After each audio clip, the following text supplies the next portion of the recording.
කොත්තුමි brand එකක් විදිහට develop කරනකොට ලංකාවේ තිබ්බ ප්‍රශ්න කිහිපයක් තිබුණා. ඒ තමයි මිනිසුන්ට උයන එක ටිකක් කරදර වෙලා තිබුණා. අනිත් එක තමයි වෙලාව ඉතිරි කරගන්න ඕනි වුණා. මෙයාලගේ පළවෙනිම මාකටිං උපාය මාර්ගය වුණේ යූත් එක ටාගට් කරන එක.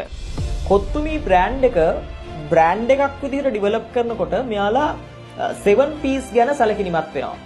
7 P's වලින් අපි 4ක් ගැන විශේෂයෙන් කතා කරන්න ඕනේ. පළවෙනි එක තමයි ප්‍රොඩක්ට් එක, දෙවෙනි එක තමයි ප්‍රයිස් එක, තුන්වෙනි එක තමයි ප්ලේස් එක, හතරවෙනි එක තමයි ප්‍රොමෝෂන් එක. ප්‍රොඩක්ට් එක ගැන කතා කරනකොට කන්සියුමර්ගේ බිහේවියර් එක ගැන හොඳ අවබෝධයක් තිබුණා කොත්තුමි සමාගමට. කොත්තුමි සමාගම දැක්කා තරුණ පරපුර කැමති ඉක්මනට දේවල් කරන්න සහ කාලය ඉතුරු කරගන්න ගොඩක් වෙලාවට කැමති. ගොඩක් වෙලාවට දැකපු දෙයක් තමයි මේ තරුණ කට්ටිය උයන්න කම්මැලි. මේක හොඳ ඔපචුනිටි එකක් විදිහට දැක්කා කොත්තුමි සමාගම. මේ කොත්තුමි බ්‍රෑන්ඩ් එකෙන් ඔයාලගේ බිස්නස් වලට ඇප්ලයි කරන්න පුළුවන් කාරණා මොනවද? මෙයාලා පළවෙනියටම සැලකිලිමත් වුණා ප්‍රොඩක්ට් එක මොකක්ද? එයාලා ප්‍රොඩක්ට් එක කන්සියුමර්ගේ බිහේවියර් එක අඳුනගෙන තමයි එයාලා වෙළඳ පොළට දැම්මේ. ඒකනේ විනාඩි 2කින් 3කින් නිෂ්පාදනය කරගන්න පුළුවන් ප්‍රොඩක්ට් එකක් එළියට දැම්මේ.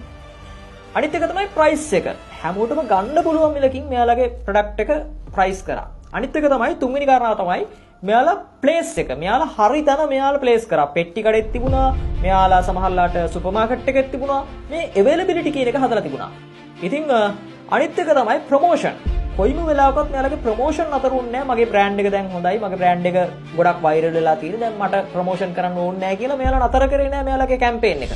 මෙයාලා තාමත් කැම්පේන් කරනවා. ඉතින් මේ විදිහට වාගේ බිස්නස් එකකටත් මෙන්න මේ පීස් වර්ග ටික පොඩ්ඩක් ඇප්ලයි කරලා බලන්න. වාගේ ප්‍රොඩක්ට් එක මොන වගේද? වාගේ ප්‍රයිස් එක මොන වගේද? වාගේ ප්ලේස් එක කොතනද? ඔයා මේ දේවල් ප්‍රොමෝෂන් කියන දේවල් ඇප්ලයි කරලා බලුවොත් වාගේ බිස්නස් එක මීට වඩා ඩෙවලොප් කරගන්න පුළුවන් වෙයි. මේක පොඩි වීඩියෝ එකක් වෙන්න පුළුවන්. හැබැයි මේ පොඩි වීඩියෝ එක සමහර වෙලාවට වාගේ මුළු මහත් ව්‍යාපාරික ලෝකෙම වෙනස් කරන වීඩියෝ එකක් වඩටපත් වෙයි. මම චතුරාර්ය සත්‍ය